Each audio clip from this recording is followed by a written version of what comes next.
Alors, bonjour à tous, heureux de vous retrouver en ce dimanche de confinement, le quatrième semaine déjà, 19 avril 2020, 16h12, heure du Québec. J'espère que tout le monde va bien.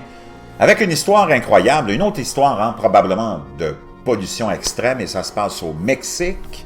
On a la lagune Chichimequillas qui devient rose, complètement rose. La lagune de Chichimequillas est devenue rose du jour au lendemain. À Zacatecas, au Mexique, les habitants craignent pour leur santé en buvant cette eau, en utilisant pour irriguer leurs champs, et toutes les sources de la région sont interconnectées sous terre.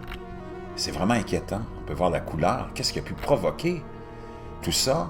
On ne sait toujours pas pourquoi l'eau de la lagune est devenue de ce rose vif. Les résidents ont découvert le mystérieux phénomène rose vendredi saint, tôt le matin, juste après que la communauté ait été réveillée par un rugissement bruyant. Donc peut-être une explosion de quelque chose. Il n'y a pas eu d'orage dans la région. Beaucoup de résidents ont commencé à attribuer la lagune rose à des événements extraterrestres comme des météorites tombant sur Terre ou à des événements surnaturels comme des ovnis.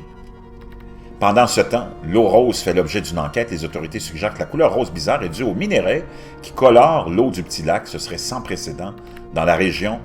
Je vous laisserai le lien de ça. Il y a plein de vidéos. Une autre hypothèse est beaucoup plus plausible, est que les algues roses fleurissent actuellement dans les eaux très salées de la lagune en raison d'un mélange parfait de températures élevées, de soleil et de faibles précipitations. L'un des meilleurs exemples au monde est le fameux lac Ilié en Australie. Enfin, la couleur rose pourrait résulter d'une bactérie de soufre qui se développe en raison de débris excessifs au fond de l'étang.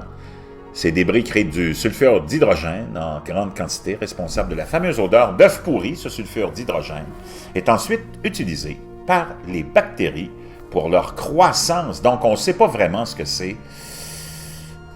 Ça peut être des algues, ça peut être la pollution, ça peut être les engrais chimiques, ça peut être tout ce qu'on peut imaginer, tant qu'on n'aura pas de réponse précise, puis probablement que les Mexicains n'en auront pas, et que on espère que les dangers pour la santé sont vraiment minimales. Minimales. Mais enfin, on verra bien. Je vous reviens avec d'autres choses. Bon dimanche, je vous retrouve un petit peu plus tard.